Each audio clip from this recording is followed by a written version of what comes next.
Hello friends, let's start with the third chapter of ancient Indian history and the topic is geographical setting. तो हमने जो पहले पढ़ा that is the importance of ancient Indian history पढ़ा, हमने importance पढ़ी कि किस लिए हमको पढ़ना चाहिए। फिर हमने पढ़ा कि कंस्ट्रक्शन एंशिएंट इंडियन हिस्ट्री का कैसे हुआ, वेरियस सोर्सेज पढ़े, मटेरियल रिमेन्स पढ़े, लिटरेरी सोर्सेज पढ़े, फॉरेन अकाउंट्स पढ़े और इंडिया कैसे लैक कर रहा है हिस्टोरिकल सेंस में डिस्कस किया हमने कि लैक कर रहा है या कुछ चीज़ों में वो लैक नहीं कर रहा है। तो बहुत सारी चीज़ें हमने ये 2 चैप्टर में पढ़ ली। अब थर्ड अगर बात करें तो इम्पोर्टेंस पढ़ने के बाद और बहुत सारे सोर्सेस पढ़ने के बाद अब हमको इम्पॉर्टेंट ये है कि जोग्राफिकली अगर हम बात करें तो इंडिया का सब कॉन्टिनेंट कैसा था, इंडिया में कितने लोग आए, कैसे आए, कौन कौन सी रिवर के पास कौन कौन से हमारे डायनेस्टीज सिचुएटेड थी, कौन से माउंटेन कैसे थे। ठीक है, तो ये सारी चीज़ें जो है जोग्राफिकल सिटिंग, हिस्ट्री जानने के लिए हमको जोग्राफिकल सिटिंग भी जानना पड़ेगा। ठीक है, तो geography is very important because geography जो है वो किसी ना किसी एरिया को डिफाइन करती है। फॉर एग्जाम्पल अगर हम नॉर्थ अमेरिका जा रहे हैं तो हम उसका पहले क्लाइमेट वेदर देखेंगे कैसा होता है, उस हिसाब से हम अपनी व्यवस्था करके जाएंगे। तो सेम जोग्राफी हर चीज़ में बहुत ज़्यादा इंपॉर्टेंट हो जाता है। आप जोग्राफी आपको अगर मैं बताऊं यूपीएससी प्रिपरेशन के लिए तो अलग अलग सब्जेक्ट्स को जोड़ के पढ़ना ही आपकी यूपीएससी प्रिपरेशन बहुत अच्छी बनाता है, इसलिए हर चीज़ को जोड़ के पढ़िए। तो इसलिए ज्योग्राफी भी हम पढ़ते हैं कि ज्योग्राफिकल सेटिंग कैसी थी उस टाइम पे, एंशिएंट इंडियन टाइम पे, और क्या क्या था हमारे यहाँ। जैसे कि आज भी हम देखते हैं हिमालयाज़ हैं हमारे यहाँ, फिर हम रिवर्स देखते हैं, ग्रेट प्लेन्स आती हैं, फिर उसके बाद हमारा पेनिनसुलर प्लेट्यू आता है, पेनिनसुलर प्लेट्यू में हमारा मालवा रीजन आता है, फिर हमारे ईस्टर्न घाट, वेस्टर्न घाट्स आते हैं, डेजर्ट्स आते हैं। तो ये सारी चीज़ें हमारी कहीं ना कहीं ज्योग्राफी है जो हमारे इंडियन सब कॉन्टिनेंट को डिफाइन करती है। तो सेम एज एंशिएंट हिस्ट्री पढ़ने के लिए भी हमको ज्योग्राफिकल सेटिंग देखनी पड़ेगी। तो सबसे पहले बताएं कि हिस्ट्री ऑफ इंडिया जो है वो बिना ज्योग्राफी के हमको नहीं पता चलेगी। जब तक हमको ज्योग्राफी का नॉलेज नहीं होगा तब तक हम एंशिएंट हिस्ट्री या हिस्ट्री जो है इंडिया की हम उसको नहीं बता सकते। अब इंडियन सब कॉन्टिनेंट की बात करें तो इंडियन सब कॉन्टिनेंट उतना ही बड़ा है जैसे हमारा यूरोपियन कंट्रीज़ हैं विदाउट रशिया को अगर हटा दिया जाए तो यूरोप, और अगर आप वर्ल्ड मैप देखेंगे तो वर्ल्ड मैप में आपको दिखेगा कि यूरोप में अगर रशिया को हटा दिया जाए तो एंशिएंट सब कॉन्टिनेंट जो भी है वो यूरोप के ही बराबर है। अब अगर एंशिएंट इंडियन सब कॉन्टिनेंट की बात करें तो इंडियन सब कॉन्टिनेंट में इंडिया आता है, पाकिस्तान आता है और बांग्लादेश आता है। तो ईस्टर्न जो पाकिस्तान था जिसका नेम चेंज करके बांग्लादेश रखा गया तो उसको बांग्लादेश नाम से जाना गया। तो पाकिस्तान, इंडिया और हमारा बांग्लादेश जो है ये पूरा इंडियन सब कॉन्टिनेंट में आता है। उसके साथ साथ नेपाल वगैरह, भूटान, ये सारी चीज़ें भी आती हैं। अब सब कॉन्टिनेंट अगर इंडिया की बात करें तो सब कॉन्टिनेंट इंडिया का वो डिवाइडेड है 3 कंट्रीज़ में, India, Pakistan, Bangladesh, which I have written here itself. तो आपको इतना ईजी पड़ेगा सारी चीज़ें। अब इंडिया में बात करें तो बहुत सारी, अब पहले उतनी पॉपुलेशन थी, अब और भी ज़्यादा पॉपुलेशन हो गई है और इंडिया जो है वो 28 स्टेट्स एंड 8 यूटीज़ से बना हुआ है। ठीक है, तो पहले कितने थे, 22 स्टेट्स और 9 यूटीज़ थी, बट अभी की बात करें तो 28 स्टेट है और 8 यूटीज़ है। और आप लोग मुझे कमेंट सेक्शन में बताएंगे कौन सी नई यूटीज़ बनी है, तो आप हमें कमेंट सेक्शन में ज़रूर बताएंगे। ठीक है, तो कुछ स्टेट्स जो हैं अगर बात करें इंडिया के ही तो लार्जर है यूरोपियन कंट्रीज़ के कुछ स्टेट से। बट अगर एग्जाम्पल अगर बात करें तो बिहार जो है इंग्लैंड के जितना ही बड़ा है और मध्य प्रदेश जो है बहुत सारी कंट्रीज़ की यूरोपियन कंट्रीज़ जो है उनके भी एरिया से बड़ा है। तो फर्स्ट पैराग्राफ में हमने 2 चीज़ें देखा, जिस्ट देखा। पहली चीज़ कि इंडियन सब कॉन्टिनेंट है क्या। इंडियन सब कॉन्टिनेंट की अगर बात करें तो इंडिया, बांग्लादेश और पाकिस्तान को मिला के बना है। फिर हमने देखा कि इंडिया जो है, इंडिया में 28 स्टेट और 8 यूटीज़ हैं और कुछ स्टेट्स जो है इंडिया के यूरोपियन कंट्रीज़ के जो भी कंट्रीज़ हैं उनसे भी लार्जर है। ओके, तो this is all about the first paragraph. Now let's come to Indian subcontinent के अब ज्योग्राफिकल सेटिंग की बात करें तो ज्योग्राफिकल सेटिंग में सबसे इंपॉर्टेंट आ जाता है हमारे हिमालयाज। आपको पता है हिमालयस जो है वो नॉर्थ वेस्टर्न पार्ट में हमारे आते हैं and it is the very important mountain range जो हमारे इंडियन सब कॉन्टिनेंट को बहुत सारी चीज़ों से बचाती है। फॉर एग्जाम्पल अगर हम हिस्ट्री पॉइंट ऑफ व्यू से बात करें तो इंडिया जो है वो ट्रॉपिकल जोन में आता है। मोस्टली इंडियन सब कॉन्टिनेंट जो है वेल डिफाइंड उसका ज्योग्राफिकल यूनिट है जो कि मोस्टली किस में सिचुएटेड है, ट्रॉपिकल जोन में सिचुएटेड है। ट्रॉपिकल जोन कौन सा होता है, 25 डिग्री नॉर्थ से 25 डिग्री साउथ तक हमारा ट्रॉपिकल जोन्स होते हैं। ठीक है, इंडिया जो है उसी में सिचुएटेड है। अब इंडिया में बात करें तो सबसे मोस्ट इंपॉर्टेंट हिमालयस आते हैं बिकॉज हिमालयस हिमालयस हमको बहुत सारी चीज़ों से प्रोटेक्ट करते हैं। For example geography, in terms of geography की अगर बात करें तो जो भी कोल्ड विंड्स आती है हमारी साइबेरिया, सेंट्रल एशिया से, उन कोल्ड विंड से हिमालयस जो है वो हमारे जो प्लेन्स है, जो हमारे गंगा प्लेन्स है, हमारे उत्तराखंड वाला रीजन है, उन सब से हमको प्रोटेक्ट करती है। बिकॉज वो कोल्ड विंड्स अगर वेस्टर्न डिस्टर्बेंस की तरह, आप देखते हैं आजकल सुनते हैं न्यूज़ में वेस्टर्न डिस्टर्बेंस आया जिसके कारण हमारा पूरा बहुत ज़्यादा डस्ट वार्म विंड्स जो है, हमारे डस्ट विंड्स जो है हमारी इस दिल्ली में आ जाती हैं, तो कहीं ना कहीं हिमालयस अगर नहीं होता तो वो पूरी विंड्स ही हमारे तरफ आ जाती। हिमालयस जो है हमको उन विंड से प्रोटेक्ट करता है। तो हिमालयस कैसे शील्ड की तरह एक्ट करता है? तो पहला पॉइंट हिमालय का ये हो गया कि हिमालय हमको कोल्ड आर्टिक विंड्स जो आती हैं साइबेरिया से और सेंट्रल एशिया से, उनसे हमको प्रोटेक्ट करता है और उन्हीं के कारण जो है हमारा रीजन जो है नॉर्दर्न इंडिया का क्लाइमेट जो है वो वार्म रहता है, क्योंकि हिमालय प्रोटेक्ट कर लेता है। अब कोल्ड विंड्स जो है, कोल्ड की अगर बात करें तो कोल्ड इतना सीवियर हमारे गैंगेटिक प्लेन्स में नहीं होता, इसलिए पीपल्स जो है वो बहुत ठंडे वाले क्लोथ्स पहन के नहीं चलते, मतलब स्वेटर्स वगैरह, और ओपन में रहते हैं फॉर अ लॉन्गर पीरियड्स। दूसरी चीज़ अगर बात करें तो हिमालयस जो है इनफ शील्ड प्रोवाइड करता है को against invasion from north India. तो हिस्ट्री पॉइंट ऑफ व्यू से अगर बात करें तो जो भी नॉर्थ इंडिया से, जो भी सेंट्रल एशिया से लोग आते थे, जो भी इन्वेडर्स आते थे, वो कहीं ना कहीं हिमालय को क्रॉस नहीं कर पाते थे, इसलिए हमारे हिमालयस जो है हमको प्रोटेक्ट करते हैं, इंडियन सबकॉन्टिनेंट को प्रोटेक्ट करते हैं। और ये जनरली प्री इंडस्ट्रियल टाइम में बहुत टफ था बिकॉज कम्युनिकेशन बहुत डिफिकल्ट था। ओके, तो हिमालयस की हमने दो चीज़ें पढ़ी। पहली चीज़, हिमालय किससे प्रोटेक्ट करता है? कोल्ड विंड से प्रोटेक्ट करता है। दूसरा, अगेंस्ट द इन्वेजन। ठीक है, तो ये दो चीज़ें, तो यहाँ पे मैंने लिखा है, इस पैराग्राफ का इंपॉर्टेंस यही है कि how Himalayas act as a shield and वो कैसे क्रॉस नहीं किया जा सकता। तो कैसे क्रॉस नहीं किया जा सकता? बिकॉज हिमालयस जो है वो बहुत लॉन्ग पीक्स, रेंजेस बनी हुई है जिसको इन्वेडर्स क्रॉस नहीं कर सकते नॉर्थ के। ओके, और ये बहुत डिफिकल्ट होता था। अब हिमालयस की अगर बात करें तो हिमालयस के नीचे अगर बात करें तो जो हमारे पाकिस्तान वाले रीजन में, तो वहाँ पे हिमालयस रेंजेस को कंटिन्यू कौन सी रेंजेस करती हैं?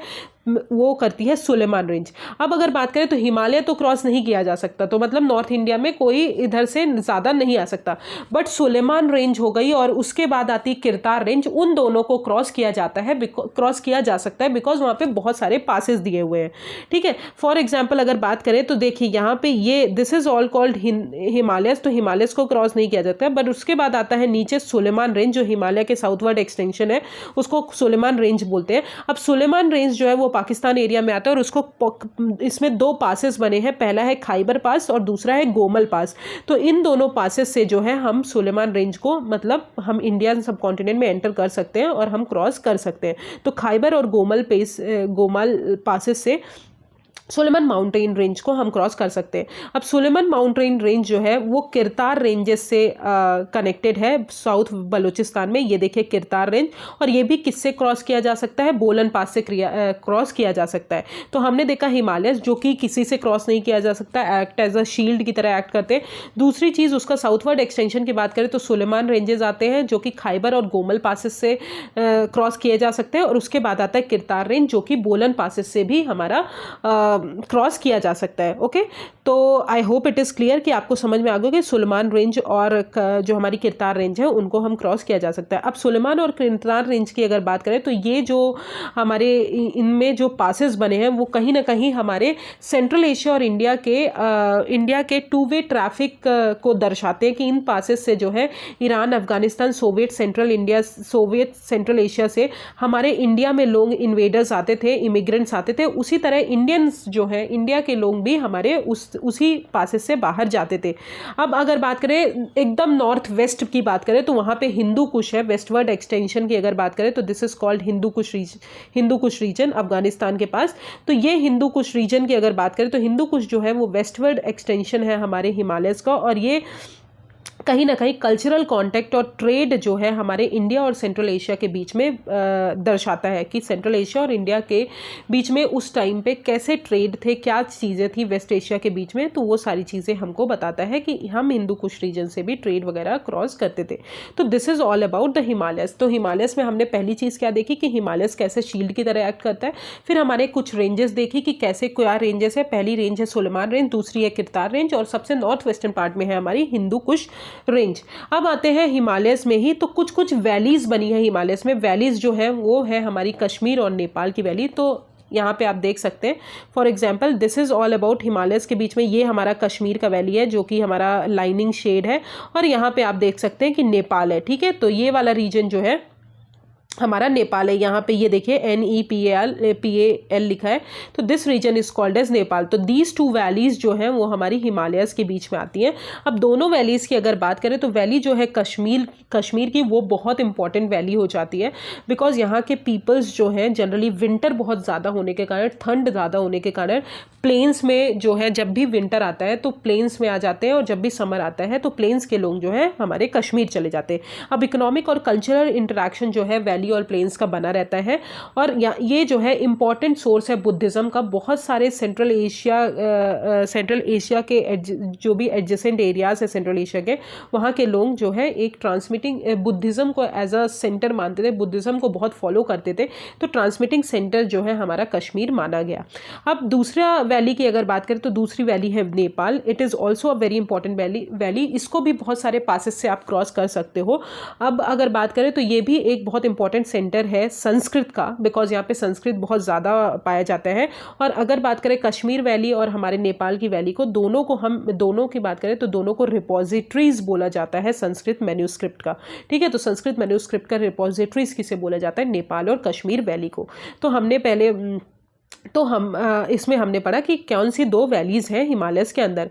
अब हम पढ़ते हैं foothills of the Himalayas. Foothills of the Himalayas की अगर बात करें तो बहुत इंपॉर्टेंट है, बिकॉज फुटहिल्स जो है हिमालयस का उनको क्लियर करना, मतलब उन जंगलों को क्लियर करना बहुत ईजी है, क्योंकि हिमालयस में ऊपर अगर बात करें तो ऊपर बहुत ज़्यादा जंगल होता है, उसको क्लियर करना इम्पॉसिबल है। बट अगर फुटहिल्स की बात करें तो वहाँ पे लोग अपने हाउसेस डेवलप कर सकते हैं जंगल को क्लियर करके। इट इज़ मतलब उससे ईजी होता है, तो वहाँ के जंगल्स क्लियर कर सकते हैं और उसको ईजिली क्रॉस भी कर सकते हैं। वहाँ पे हम अपना घर भी बना सकते हैं। क्यों घर बना सकते हैं? बिकॉज वहाँ की जो रिवर होती हैं उनको क्रॉस करना इजी होता है, और उनकी विड्थ बहुत छोटी होती है, इसलिए उनको क्रॉस करना इजी होता है। विड्थ जो है मतलब चौड़ाई जिसे बोलते हैं वो बहुत कम होती है, तो उसको क्रॉस करना इजी है। इसलिए अर्लीस्ट रूट्स अगर बात करें जाए कि जो भी रूट्स थे, जो भी रूट डेवलप हुए थे वो हमारे फुटहिल्स ऑफ द हिमालयस में ही डेवलप हुए थे।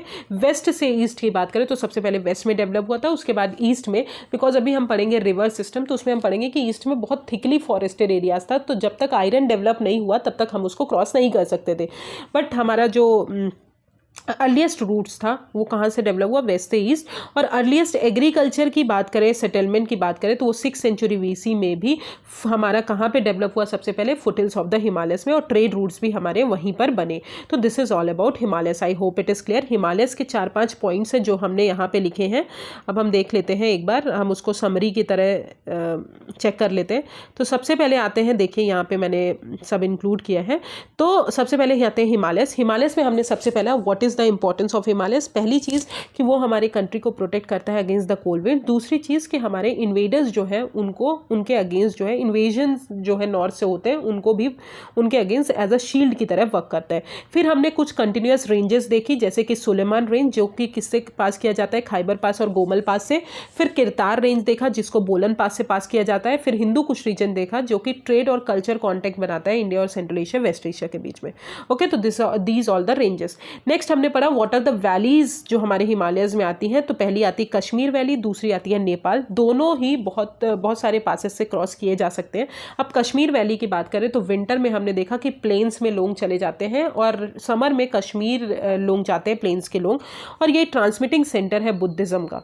फिर हमने नेपाल में देखा, नेपाल जनरली स्मॉलर साइज का है और ये संस्कृत की कल्टिवेशन के लिए बहुत इंपॉर्टेंट हो गया, कश्मीर भी, और दोनों रिपोजिटरीज कहलाते हैं संस्कृत मैन्यूस्क्रिप्ट के। ठीक है, फिर उसके बाद हमने देखा foothills of the Himalayas. Foothills of the Himalayas की अगर बात करें तो अर्लीस्ट रूट जो फॉर्म हुआ था वो अलोंग द फुटहिल्स हुआ था, वेस्ट से ईस्ट। अर्लीस्ट एग्रीकल्चर सेटलमेंट भी यहीं हुए थे और ट्रेड रूट्स भी यहीं पर हुआ था, बिकॉज फुटहिल्स में जो रिवर होती हैं वो बहुत उनकी विड्थ जो होती है वो बहुत कम होती है और ईजिली है कि उसको क्रॉस किया जा सकता है। तो this is all about the Himalayas. I hope it is clear. Okay, now let's come to the rivers वाला सिस्टम। अब हमने हिमालयस पढ़ लिया। ओके, wait a second, yes, so we have studied the foothills of the Himalayas. I have written, everything is written in this PDF itself. तो सब कुछ आपको PDF में मिल जाएगा, आपको कहीं बाहर से पढ़ने की ज़रूरत नहीं है. आई होप आपको सारी चीज़ें क्लियर होंगी. Now let's come to the rivers. अब रिवर्स की अगर बात करें तो रिवर्स बहुत इंपॉर्टेंट हो जाता है. अब हिमालयस तो हमने देख लिया कैसे एज अ शील्ड की तरह काम करता है, कैसे हमारी कंट्री को प्रोटेक्ट करता है, कैसे इंडियन सब कॉन्टिनेंट को प्रोटेक्ट करता है. What is the importance of Himalayas. Now let's come to rivers. अब रिवर्स की अगर बात करें तो हार्ट जो है हिस्टोरिकल इंडिया का वो हमारी रिवर्स फॉर्म करती हैं. अब सबसे पहले आपको पता है रिवर्स हमारी डिवाइडेड है. इंडस रिवर सिस्टम जो ऊपर की मतलब Gangetic river system, Indus river system, Gangetic river system and peninsular river system. तो सबसे पहले इंडस और गंगा के बारे में पढ़ेंगे. तो अगर इंडस रिवर सिस्टम की बात करें तो सबसे पहले रिवर सिस्टम की बात करें तो सबसे पहले हमारी रिवर सिस्टम को हमने 4 पार्ट्स में डिवाइड किया है. इंडस रिवर सिस्टम, फिर गैंगेटिक यमुना दौब जो कि हमारे बीच में एरिया में आते हैं, जो कि गुजरात और ये वाला एरिया, फिर गुजरात के ऊपर वाला राजस्थान के ऊपर वाला एरिया जो हिमाचल प्रदेश वगैरह आता है. फिर मिडिल गैंगेटिक बेसिन आता है जो हमारा उत्तर प्रदेश और बिहार वाला रीजन आता है, और ब्रह्मपुत्र बेसिन आता है जो कि हमारा सबसे ईस्टर्न पार्ट है. ओके, तो सबसे पहले अगर बात करें तो आपको पता है कि जो इंडस वाला पार्ट है और वेस्टर्न गैंगेटिक यमुना दौब हम अगर बोले तो उस वाले दौब का जो रेनफॉल है वो कंपैरेटिवली ईस्टर्न पार्ट से कम होता है. तो रेनफॉल जो है हमेशा वेस्ट टू ईस्ट हमारा डिक्रीज होता है. तो for example here it is written itself, as we proceed from plains of Indus system through Gangetic basin to Brahmaputra basin we find the annual rainfall gradually increasing. तो gradually increase वेस्ट से east जाने में हमारी rainfall increase होती है 25 centimetre to over 250 centimetre. अब Indus vegetation की अगर बात करें तो 37 टू 60 सेंटीमीटर रेनफॉल होती है. ठीक है, और मिडिल गैंगेटिक बेसिन की बात करें तो इंडस की बात करें तो 25 टू 37 सेंटीमीटर रेनफॉल होती है, और गैंगेटिक यमुना दौब की बात करें तो 37 टू 60 सेंटीमीटर रेनफॉल होती है जो कि मिडिल में आता है. और यहाँ का वेजिटेशन जो होता है वो ज़्यादा थिकली फॉरेस्टेड नहीं होता है, इसलिए इसको ईजिली है क्लियर करना. और यहाँ पे कल्टिवेशन सिस्टम जो है सबसे पहली बार डेवलप हुआ. फॉर एग्जाम्पल अगर बात करें प्री हिस्टोरिक टाइम्स में हड़प्पन सिविलाइजेशन की बात करें तो हड़प्पन सिविलाइजेशन हमारा इंडस रिवर सिस्टम के पास था, तो वहाँ पे कल्टिवेशन स्टार्ट सबसे पहले हुआ. तो यहाँ पे क्योंकि फॉरेस्ट जो था इतना थिक नहीं था तो उसको क्लियर करना इजी था, वेजिटेशन इजी था क्लियर करना, इसलिए जो है वहाँ पे हमारे सबसे पहली बार कॉपर इंप्लीमेंट्स पाए गए, और वो जो है सबसे इंपॉर्टेंट था हमारे कल्टिवेशन के लिए. ठीक है, और उसी के साथ साथ अगर बात करें तो इंडस और जो हमारा वेस्टर्न गैंगेटिक बेसिन है वहाँ पे हमारा वीट और बार्ले जो था वो क्रॉप का प्रोडक्शन हुआ, क्योंकि कल्टिवेशन के लिए बहुत सूटेबल था, इसलिए वीट और बार्ले का प्रोडक्शन सबसे पहली बार कहाँ हुआ, हमारा वेस्टर्न रीजन में हुआ, इंडस और वेस्टर्न गैंगेटिक बेसिन में. नेक्स्ट अगर बात करें तो मिडिल गैंगेटिक बेसिन आता है जो कि ईस्ट में आता है, जहां की रेनफॉल 60 टू 125 सेंटीमीटर होती है, और ब्रह्मपुत्र बेसिन जो है एक्सट्रीम ईस्ट में आता है जहां पे 125 टू 250 सेंटीमीटर रेनफॉल होता है, और वो बहुत थिकली फॉरेस्टेड होने के कारण, हार्ड सॉइल होने के कारण उसको क्लियर नहीं किया जा सकता जब तक हमारे पास आयरन ना हो. ठीक है, क्योंकि आयरन से हम क्लियर कर सकते हैं, आयरन इंप्लीमेंट्स होंगे तो हम उसको क्लियर करके हम वहाँ पे कल्टिवेशन कर सकते हैं. तो जब तक हमारा पोस्ट वैदिक मतलब जो हमारा ऋग वैदिक के बाद लेटर वैदिक पीरियड आया, जब आयरन डेवलप हुआ ऋग वैदिक के बाद, उसके बाद लेटर वैदिक पीरियड में आप देखेंगे कि सेटलमेंट जो है हमारा वो गैंगेटिक बेसिन्स में बढ़ने लगा. मतलब हमारे मिडिल गंगा जो बेसिन था, गैंगेटिक वेजिटेशन था, मिडिल गंगा बेसिन था, वहाँ पे सबसे ज़्यादा बढ़ने लगा after the discovery of iron. ठीक है, तो जब तक आयरन नहीं डेवलप हो सकता तब तक हम वहाँ पे सेटलमेंट नहीं कर सकते because of thickly forested areas. अब अगर बात करें तो देयरफॉर अगर हम बात करें तो नेचुरल रिसोर्सेज जो है वो वेस्टर्न एरिया में पहली बार यूटिलाइज किए गए. लार्ज स्केल ह्यूमन सेटलमेंट भी जो था वो सबसे पहले वेस्ट में आया, उसके बाद जो है ईस्ट में डेवलप हुआ धीरे धीरे after the discovery of iron. I hope it is clear. तो ये हो गया हमारे 3 बेसिन्स. अब हमने आपको इस पैराग्राफ का भी बता दिया है. तो जैसे ही वो कल्टिवेशन में आए तो इंडस गैंगेटिक प्लेन जो है वो बहुत ज़्यादा क्रॉप्स में रिच हो गया, क्योंकि वहाँ पे थिकली फॉरेस्टेड एरियाज नहीं थे, तो क्रॉप का प्रोडक्शन बहुत ज़्यादा होने लगा. तो वीट और बार्ले जो है वो हमने सबसे इंपॉर्टेंट क्रॉप्स जो है प्रोड्यूस किए. While middle and lower Gangetic plains की अगर बात करें तो वहाँ पे हमने राइस प्रोड्यूस किया, जो कि स्टेपल डाइट बन गया हमारे गुजरात और साउथ ऑफ विंध्यास का. अब हड़प्पन कल्चर हमने बताया कि आपको सबसे पहली बात बताया कि हड़प्पन कल्चर जो है वो इंडस वैली में हमारा स्टार्ट हुआ।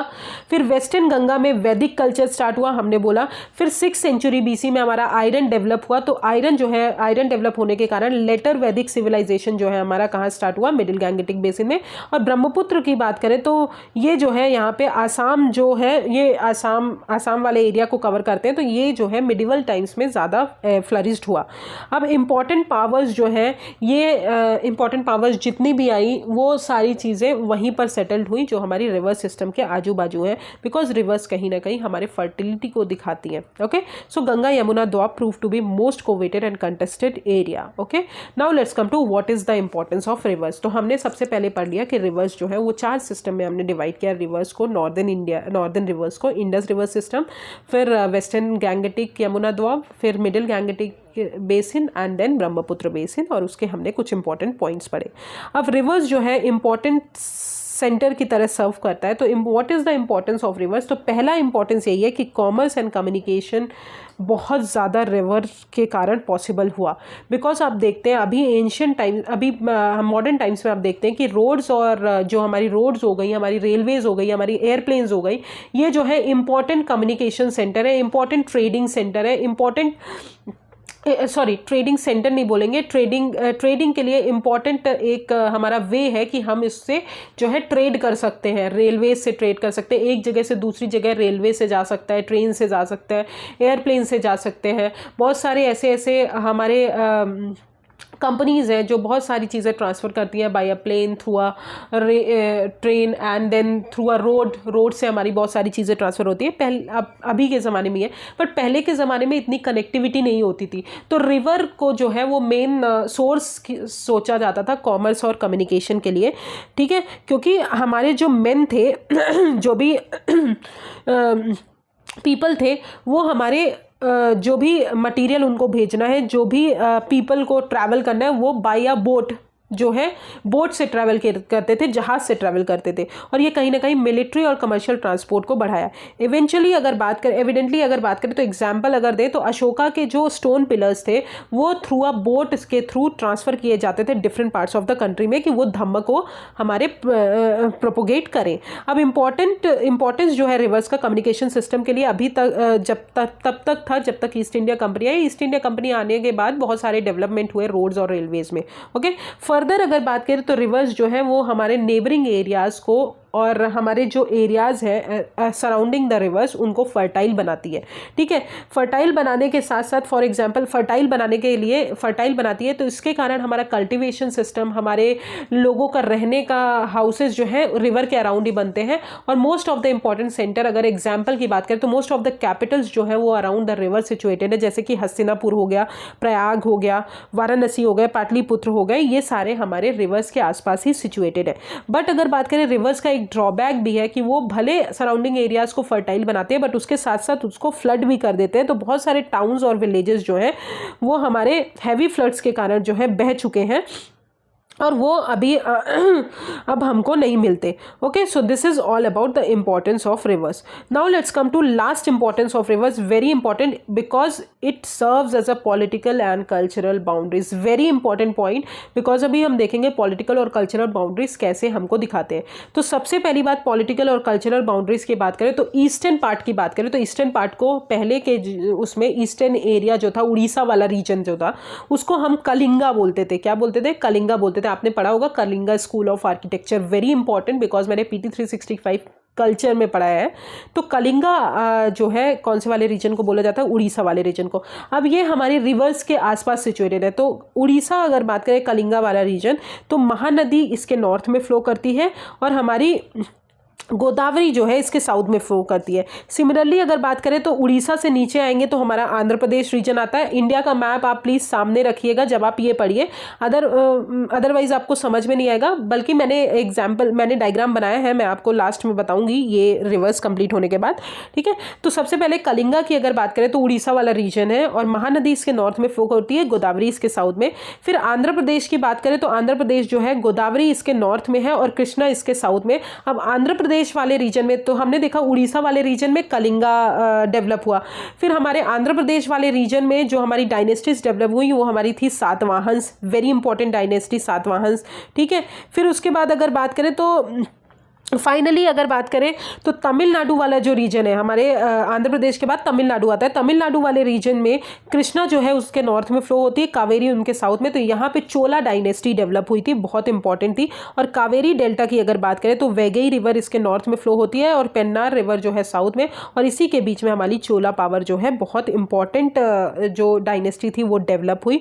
अब तमिलनाडु, अपर तमिलनाडु की बात करें, जो नॉर्दर्न तमिलनाडु था वहाँ पे पालवास आए, और नॉर्दर्न तमिलनाडु में पालवाज आए, बट नीचे वाले तमिलनाडु में चोला अंपायर हमारा डेवलप हुआ। अब अगर बात करें पूरे ईस्टर्न इंडिया की अगर बात करें तो उसको हमने कोरोमंडल कोस्ट बोला। पहले हमने देखा कलिंगा रीजन, उड़ीसा वाला रीजन, नेक्स्ट हमने देखा आंध्र प्रदेश वाला रीजन, ठीक है, जहाँ पे सातवाहंस डेवलप हुए। फिर हमने देखा तमिलनाडु वाला रीजन। तो पूरा ये ईस्टर्न घाट्स हो गया, मतलब ईस्टर्न इंडिया हो गया। तो ईस्टर्न इंडिया को पूरा अगर बात करें एज अ इन तीनों स्टेट्स को मिला के, तो हम उसको कोरोमंडल कोस्ट बोलते थे, जो कि यहाँ पे लिखा है कोरोमंडल कोस्ट। तो कोरोमंडल कोस्ट जो है ये ईस्टर्न घाट्स वाला है, और यहाँ पे बहुत सारी रिवर्स जो है वो ईस्टर्न फ्लोइंग रिवर्स है। तो ये बहुत सारे सेवरल ओपनिंग्स हैं हमारे ईस्टर्न घाट्स में, और ये कम्युनिकेशन के लिए बहुत इंपॉर्टेंट हो जाता है। और कम्युनिकेशन इसके कारण जो है ईजिली हमको डिफ़िकल्ट इतना ज़्यादा नहीं हुआ जो हमारे स्टेट्स हैं और ईस्टर्न घाट्स के बीच में, तो कम्युनिकेशन ईजिली पॉसिबल हुआ। और बहुत सारे पोर्ट्स जो हमारे ईस्टर्न घाट्स में हैं वो है अरिकामेडु, महाबलीपुरम, कावेरीपट्टनम। तो ये सारे कोस्ट जो पोर्ट्स हैं वो हमारे कोरोमंडल कोस्ट में सिचुएटेड है। ओके, तो this is all about eastern part. अब हम आते हैं वेस्टर्न पार्ट, वेस्टर्न घाट्स वाले पार्ट में आते हैं, पेनिनसुलर इंडिया का वेस्टर्न पार्ट्स में आते हैं। तो वेस्टर्न पार्ट्स में अगर बात करें तो ये इतना ज़्यादा रीजनल यूनिट्स में डिवाइडेड नहीं है। तो सबसे पहले हम महाराष्ट्र की बात करते हैं। तो महाराष्ट्र जो है ताप्ती इसके नॉर्थ में फ्लो होती है, भीमा इसके साउथ में। फिर कर्नाटका वाला एरिया आता है जो कि भीमा इसके नॉर्थ में फ्लो होती है, तुंगभद्रा इनके साउथ में। और इसी टाइम पे चालुक्यस डायनेस्टी जो है और पालवास डायनेस्टी इनके बीच के लिए लड़ने लगे। फिर हम अगर बात करें तो नीचे सबसे नीचे आता है केरला, जो कि हमारा एक्सट्रीम साउथ में आता है। और ये पूरे महाराष्ट्र हो गया, हमारा केरला हो गया और हमारा कर्नाटका हो गया, इनको हम मालाबार कोस्ट बोलते हैं। और मालाबार कोस्ट में अगर बात करें तो बहुत सारी रिवर्स जो है ये वेस्टर्न फ्लोइंग रिवर्स नहीं है, हमारे यहाँ most of the rivers eastern flowing है। तो नर्मदा और ताप्ती जो है हमारी वेस्टर्न फ्लोइंग रिवर्स है, उन दोनों को छोड़ के बात करें तो सारी रिवर्स जो है ईस्टर्न फ्लोइंग है। तो ये मालाबार कोस्ट जो है वो सेवरल पासेस में डिवाइडेड नहीं है, बट कुछ पोर्ट्स यहाँ भी हैं, स्मॉल किंगडम्स हैं, बट कम्युनिकेशन यहाँ पे डिफिकल्ट है बिकॉज यहाँ पे पासेस इतने ज़्यादा नहीं है। ठीक है, तो वेस्टर्न घाट्स जो है क्यों यहाँ पे कम्युनिकेशन डिफिकल्ट है, बिकॉज हाई वेस्टर्न घाट्स है और बहुत ज़्यादा पासेस ना होने के कारण कम्युनिकेशन डिफिकल्ट है। ईस्टर्न घाट्स की अगर बात करें तो ये इतना हाई नहीं है जितना वेस्टर्न घाट्स है, और यहाँ पे बहुत सारे पासेस है, इसलिए कम्युनिकेशन पॉसिबल हो जाता है। Okay, so this is all about the river system of this. ठीक है, तो लेट अस रिवाइज इट। यहाँ पे हमने लिखा है, ठीक है। तो रिवर्स की अगर बात करें तो मैंने बोला कि हार्ट ऑफ हिस्टोरिकल इंडिया जो है वो फॉर्म किसके थ्रू होता है, रिवर्स के थ्रू होता है। रिवर्स की अगर बात करें तो सबसे पहले हमने पढ़ा इंडस रिवर सिस्टम, फिर गंगा यमुना दोआब, फिर मिडिल गैंगेटिक बेसिन और ब्रह्मपुत्र बेसिन। इंडस की बात करें तो वो नॉर्थ वेस्टर्न पार्ट है, ठीक है, जहाँ पे रेनफॉल 25 to 37 सेंटीमीटर होती है, हड़प्पन सिविलाइजेशन है। फिर गंगा यमुना दोआब आता है 37 to 60 सेंटीमीटर, जहाँ पे हमारा वैदिक कल्चर डेवलप हुआ। मिडिल गैंगेटिक बेसिन में हमारा लेटर वैदिक सिविलाइजेशन डेवलप हुआ, और ब्रह्मपुत्र में हमारा आसाम जो है वो मिडिवल टाइम्स में बहुत ज़्यादा फेमस हुआ। अब अगर इंडस और गंगा यमुना दोआब की बात करें तो ये बहुत ज़्यादा थिकली फॉरेस्टेड नहीं था, इसलिए इसको क्लियर करना ईजी था, वीट और बार्ले मेन क्रॉप थे। और मिडिल गैंगेटिक बेसिन और ब्रह्मपुत्र की बात करें थिकली फॉरेस्टेड था, इसलिए इसको क्लियर कब किया गया, after the discovery of iron. और यहाँ का राइस जो है था वो मेन स्टेपल फूड था, जो कि गुजरात एरिया में बहुत ज़्यादा पाया गया। अब सेटलमेंट अगर बात करें तो हमने बोला था कि पहले वेस्ट में सेटलमेंट हुआ था, उसके बाद ईस्ट में, इसलिए सेटलमेंट स्प्रेड कहाँ से हुआ था, वेस्ट से ईस्ट की तरफ।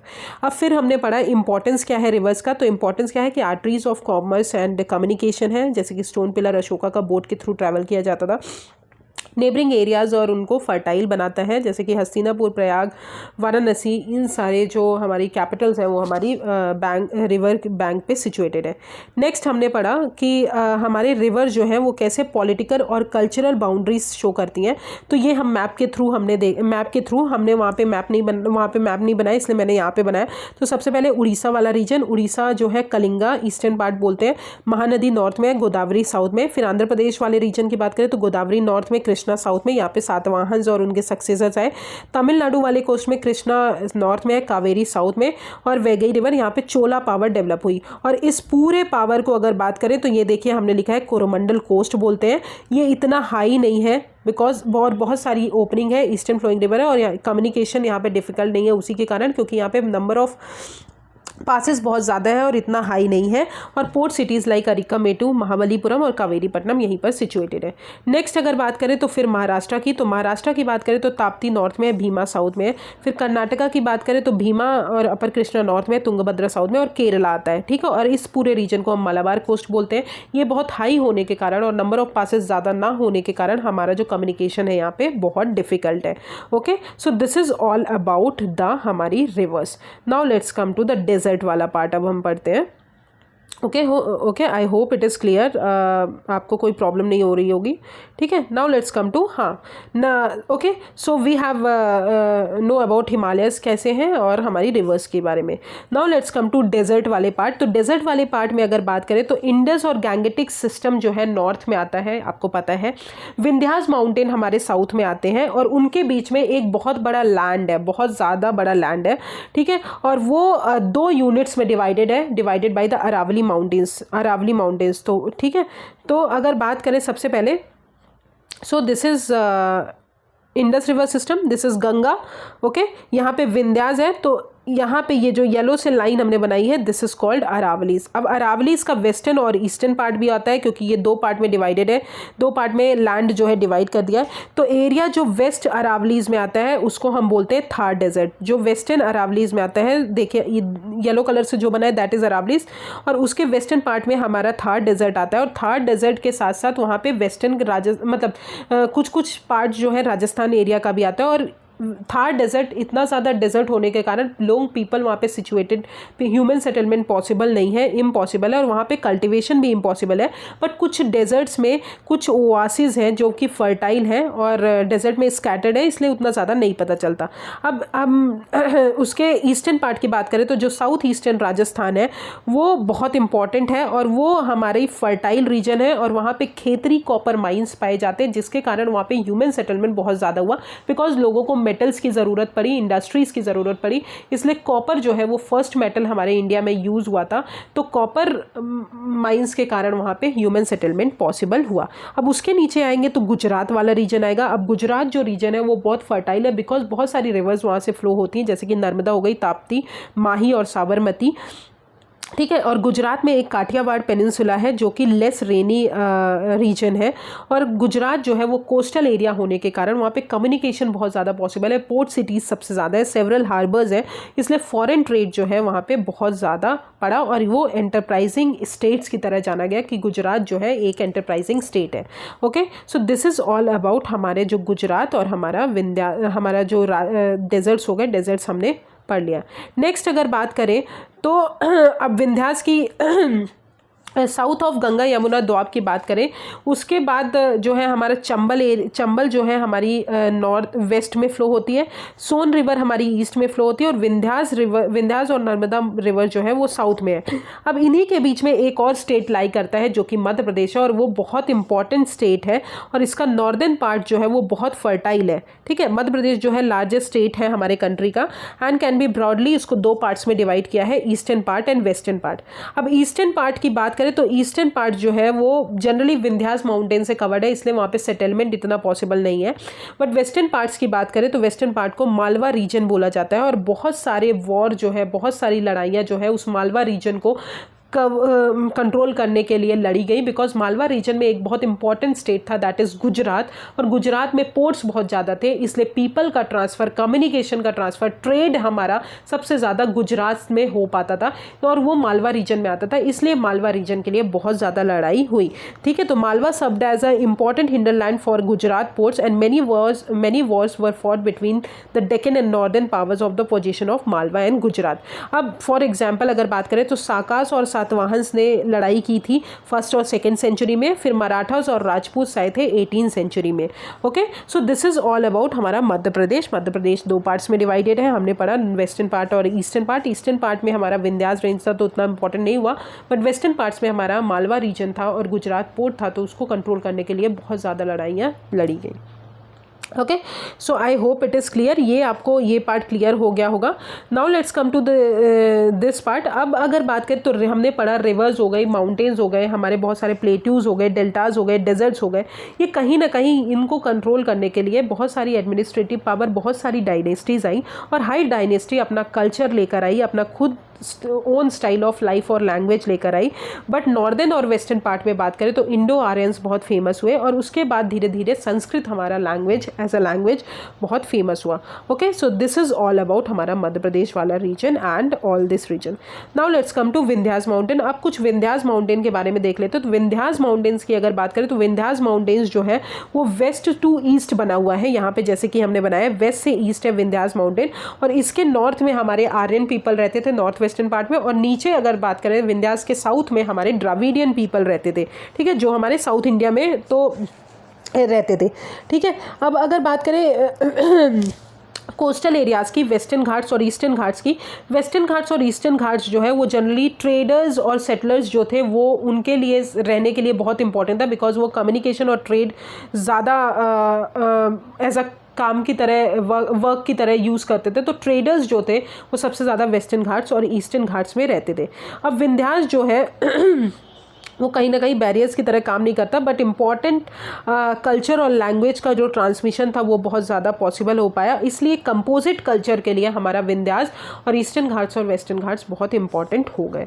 ओके, तो ये हो गया हमारा Vindhyas mountains. Now let's come to next. अब हम बातें करते हैं नेचुरल रिसोर्सेज के बारे में। नेचुरल रिसोर्सेज की बात करें तो नेचुरल अब हमने देख लिया हिमालयज हो गए, रिवर्स हो गए। अब भाई किससे क्लियर करेंगे कैसे कैसे नेचुरल रिसोर्सेज पाए गए इंडिया में उस एंशिएंट टाइम पे। तो सबसे पहले यूटिलाइजेशन था जो नेचुरल रिसोर्सेज का, वो किस लिए होने लगा, क्योंकि हमको थिकली फॉरेस्टेड एरियाज़ को काटना था। काटने के बाद हमको उसको क्या करना था, हमारे उसको टिम्बर, फूड और फ्यूल के लिए यूज़ करना था। टिम्बर जो है बहुत ज़्यादा यूज़ हुआ अर्ली टाइम्स में हमको हाउसेज बनाने के लिए। ठीक है, एग्जाम्पल पाटलिपुत्र हो गया, first important capital of India. फिर दूसरी चीज़ टूल्स के कंस्ट्रक्शन के लिए भी यूज़ होने लगे कि ऑल काइंड्स ऑफ स्टोन्स, जैसे कि सैंडस्टोन हो गया। और most of the stone temple अगर आप बात करें तो हमारे साउथ इंडिया में सिचुएटेड है। जो हमने फर्स्ट चैप्टर के फर्स्ट पैराग्राफ में ही पढ़ा था कि इनन्यूमरेबल एंशिएंट इंडियंस जो है इनन्यूमरेबल हमारे मटेरियल्स पाए, जैसे कि stone temple in south India. तो स्टोन टेम्पल्स जो है वो साउथ इंडिया में ज़्यादा मिले as comparison to north India. Okay, तो यूटिलाइजेशन ऑफ नेचुरल रिसोर्सेज। अब हम what are the natural resources, what are the metals which are found in India और कैसे हम इसको यूटिलाइज कर पाए। तो सबसे पहला मेटल जो हमने यूज़ किया that is copper, very important metal. हमने अभी राजस्थान पढ़ा, वहाँ पे खेतरी माइंस पढ़ा, वहाँ पे हम देखा कि खेतरी जो है ये कॉपर माइन है और यहाँ पे सबसे ज़्यादा ह्यूमन सेटलमेंट पाए गए। ओके, तो खेतरी माइंस अगर बात करें, कॉपर की माइंस की बात करें तो रिचेस्ट कॉपर माइंस हमारी छोटा नागपुर प्लेट्यू में, हजारीबाग प्लेट्यू आता है और सिंहभूम डिस्ट्रिक्ट आता है, वहाँ पे सबसे ज़्यादा मिले। और कॉपर माइंस जो बिहार जो है यहाँ का कॉपर माइंस जो है सिंहभूम और हजारीबाग का एक्सप्लॉइट करते थे। कुछ कॉपर टूल्स भी मिलते थे हमको, डिस्कवर हुए बिहार से। और खेतरी माइंस राजस्थान का बहुत इंपॉर्टेंट है हमारा कॉपर डिपॉजिट्स के लिए। अब कॉपर जो है हम किसके लिए यूज़ करते थे, कॉपर जो है फर्स्ट मेटल यूज़ किया जाता था, इसलिए इसकी प्योरिटी बहुत ज़्यादा थी, क्योंकि हमने पहली बार मेटल कोई डिस्कवर किया था, इसलिए इसको पूजा स्थानों में, रिलीजियस प्लेसेस में यूटेंसिल्स की तरह यूज़ किया जाता था। तो कॉपर को यूटेंसिल्स की तरह रिलीजियस रिचुअल्स में यूज़ किया जाता था। And copper is the first metal to be used. Very important line, read it and learn it. Okay, next come to tin. Tin की अगर बात करें तो कंट्री जो है अभी इतना ज़्यादा टिन प्रोड्यूस नहीं करती, पर उस टाइम पे बिलीव किया जाता था कि राजस्थान और बिहार से हमारे टिन आता है। बट डिपॉजिट जो है इसके डिपॉजिट जो है यूज्ड अप हो गए थे। अब आपको पता है ब्रोंज जो है वो कॉपर और टिन से मिलके बना है।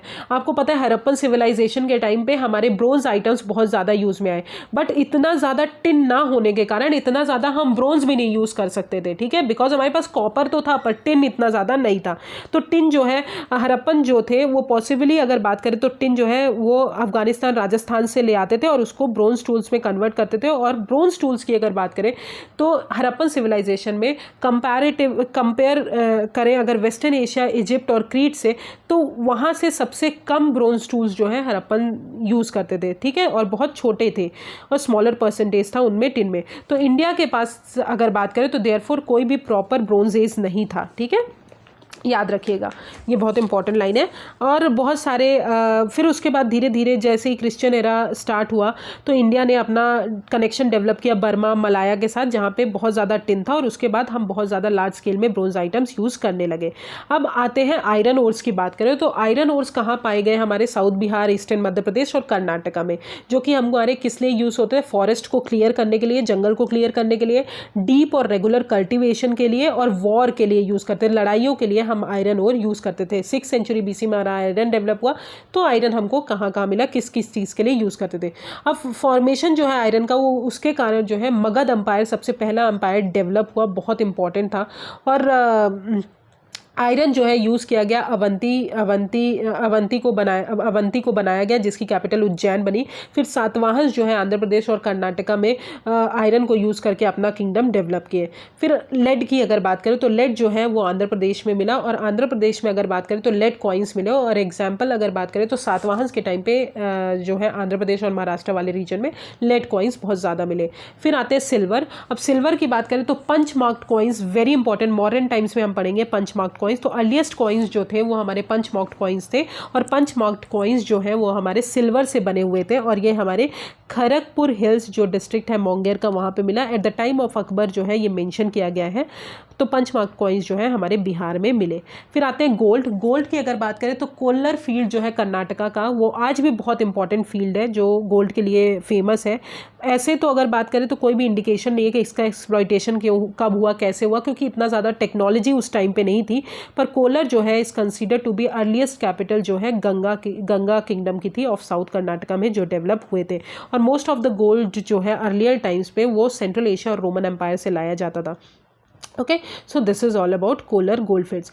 फिर इन एंशियंट टाइम्स अगर बात करें तो इंडिया में बहुत सारे प्रीशियस स्टोन्स भी बने, such as pearls, specially central Asia, Orissa और साउथ इंडिया में। और प्रीशियस स्टोन्स जो थे ट्रेड के लिए बहुत इंपॉर्टेंट था, कि हम ट्रेड के लिए बहुत इंपॉर्टेंट आइटम था, और उसी से हम ट्रेड करते थे प्रीशियस स्टोन्स का, इधर से इंडिया से बाहर और इंडिया के मतलब बाहर से इंडिया में। Okay, so this is all about the metals जो भी हमने पढ़े। नाउ लेट्स कम टू, हम इसमें कुछ कुछ देख लेते हैं। तो हमने फिर पढ़ा डेजर्ट। डेजर्ट में हमने क्या पढ़ा? डेजर्ट में हमने ये पढ़ा कि इंडस, गैंगटिक और विंध्या साउथ वो जो है, जो भी एक बहुत बड़ा एरिया है, जो कि अरावली जो माउंटेन है उसके थ्रू डिवाइडेड है। अब अरावलीज माउंटेन में दो एरिया है। अगर वेस्टर्न पार्ट की बात करें तो हमारा थार डेजर्ट आता है, और कुछ पार्ट है राजस्थान का जहाँ पे ह्यूमन सेटलमेंट इम्पॉसिबल है, बिकॉज डेजर्ट्स है, और वहाँ पे कुछ ओआसिस पाए गए हैं जहाँ पे थोड़ा बहुत सेटलमेंट पॉसिबल है। फिर साउथ ईस्ट पोर्शन आता है हमारे राजस्थान का, जो कि फर्टाइल एरिया है। क्यों फर्टाइल है? बिकॉज वहाँ पे खेतरी कॉपर माइंस है, जिसके कारण ह्यूमन सेटलमेंट वहाँ पे बहुत ज़्यादा पॉसिबल हुआ, और चैल्कोलिथिक पीरियड जो है उसी टाइम पे ह्यूमन सेटलमेंट बढ़े। फिर आते हैं नॉर्थ, सबसे नीचे आते हैं तो गुजरात आता है। गुजरात की अगर बात करें तो बहुत सारी रिवर्स उसको ड्रेन करती है, नर्मदा, ताप्ती, माही, साबरमती, और काठियावाड़ प्लेट्यू है जो कि लेस रेनी सीजन। और गुजरात किस लिए फेमस है? उसके कोस्टल और फॉरेन ट्रेड के लिए। ओके, फिर आते हैं मालवा प्लेट। मालवा प्लेट्यू की अगर बात करें तो एमपी जो है वो दो पार्ट्स में डिवाइडेड है, eastern part and western part. Western part में हमने बोला कि विंध्यास माउंटेन है जो वेस्ट से ईस्ट में है। विंध्यास माउंटेन के जो नॉर्थ में आते हैं वो इंडो आर्यंस आते हैं, और विंध्यास माउंटेन के जो नीचे आते हैं वो हमारे द्राविडियन आते हैं, द्राविडियन वाले पीपल आते हैं। ठीक है, द्राविडियन जो मतलब द्राविडियन लैंग्वेज जो बोलते हैं वो वाले पीपल आते हैं, साउथ इंडियंस। ठीक है, तो हमारा विंध्यास रेंज हो गया। ईस्टर्न पार्ट की बात करें तो मालवा रीजन है, और गुजरात पोर्ट्स और मालवा रीजन को काबू में करने के लिए, मतलब उसको कॉन्क्वेस्ट करने के लिए बहुत सारे वॉर्स जो है फॉट किए गए बिटवीन, जैसे साकास और सातवाहंस और मराठास और राजपूत। तो ये हो गया हमारा Malwa plateau. Next, now let's come to what are the important metals जो हमारे फाउंड हुए। सबसे पहले यूटिलाइजेशन नेचुरल रिसोर्सेज का किस लिए हुआ? तो थिकली फॉरेस्टेड एरियाज थे जो कि फूड, फ्यूल और टिम्बर प्रोवाइड करते थे। Example, timber houses were made, और पाटलिपुत्र जैसे कि example for construction of tool making और टेम्पल और स्कल्पचर्स के लिए। अब सबसे पहला जो मेटल आया दैट शुड बी कॉपर, जो कि छोटा नागपुर प्लेट्यू के सिंगभूम और हजारीबाग डिस्ट्रिक्ट्स में आया, बहुत इंपॉर्टेंट था। फिर खेतरी कॉपर माइंस आई राजस्थान में, जो कि प्री वैदिक पोस्ट वैदिक टाइम पे बहुत ज़्यादा यूजफुल हुई और फर्स्ट मेटल जो यूज हुआ। अब कॉपर को जो है यूटेंसिल्स में यूज किया जाता था बिकॉज ऑफ इट्स प्योरिटी। ठीक है, रिलीजियस पर्पसेस के लिए यूज किया जाता था, रिचुअल्स में। फिर आया टिन, हमारे यहाँ इतना ज़्यादा नहीं था पर राजस्थान बिहार में कुछ था। फिर ब्रोंज आया, कॉपर और टिन, जो कि राजस्थान और अफगानिस्तान से हमने लिया। और हड़प्पन पीपल जो है वो ब्रोंज बहुत ज़्यादा यूज़ करते थे, बट इतना ज़्यादा टिन नहीं था, इसलिए जो है कंपैरेटिवली अगर बात करें तो ब्रोंज जो टूल्स यूज़ करते थे वो कम थे सेंट्रल एशिया और वेस्टर्न एशिया और इजिप्ट से। फिर आए आयरन ओर्स। आयरन ओर्स की बात करें तो बिहार, ईस्ट मध्य प्रदेश और कर्नाटका में मिला, जो कि हमारे वॉर्स के लिए, फॉरेस्ट क्लियर करने के लिए और रेगुलर कल्टिवेशन करने के लिए यूज़ हुआ। एग्जाम्पल फर्स्ट एम्पायर जो था मगध डेवलप हुआ, फिर अवंती उज्जैन उसकी कैपिटल बनी, फिर सातवाहन से अनदर पावर्स आई। फिर लेड की अगर बात करें तो आंध्र प्रदेश में और लेड कॉइन्स पाए गए सातवाहन के टाइम पे। फिर सिल्वर की बात करें तो बहुत इंपॉर्टेंट था, क्योंकि सिल्वर कॉइन से हमारे पंच मार्क्ड कॉइन्स बने हुए थे, जो कि मॉडर्न टाइम्स में बहुत ज़्यादा फेमस थे। फिर गोल्ड आया, जो कि कोलर फील्ड जो है कर्नाटका का वहाँ पे था, और Kolar consider to be earliest capital of Gangas of south Karnataka. फिर प्रीशियस स्टोन्स की बात करें तो पर्ल्स जो है Orissa, south India, central Asia, item for trades जो है इसके लिए इंपॉर्टेंट हो गए। So this is all about this chapter. Now let's come to the questions की बात करें तो सबसे पहले describe the principal geographical regions of India. तो आपको कैसे डिस्क्राइब करना है, सबसे पहले हिमालयस कैसे थे, हिमालयस कैसे कैसे प्रोटेक्ट करते थे, क्या करते थे। फिर उसके बाद हमारा गंगा बेसिन आया, ठीक है, जैसे कि गंगा बेसिन की अगर बात करें तो हमारा ये middle Ganga, western Ganga basin आया, ओके। फिर उसके बाद हम बात करें तो हमारे डेजर्ट्स आए। डेजर्ट्स में आपको थार डेजर्ट को एक्सप्लेन करना है थोड़ा बहुत, डेजर्ट्स कैसे अरावलीज के थ्रू डिवाइडेड है, ठीक है। नेक्स्ट आपको वेस्टर्न और ईस्टर्न घाट्स की अगर बात करें तो वेस्टर्न घाट्स को कोरोमंडल कोस्ट हो गया, और ईस्टर्न घाट्स हमारा कोरोमंडल कोस्ट हो गया, वेस्टर्न घाट्स हमारा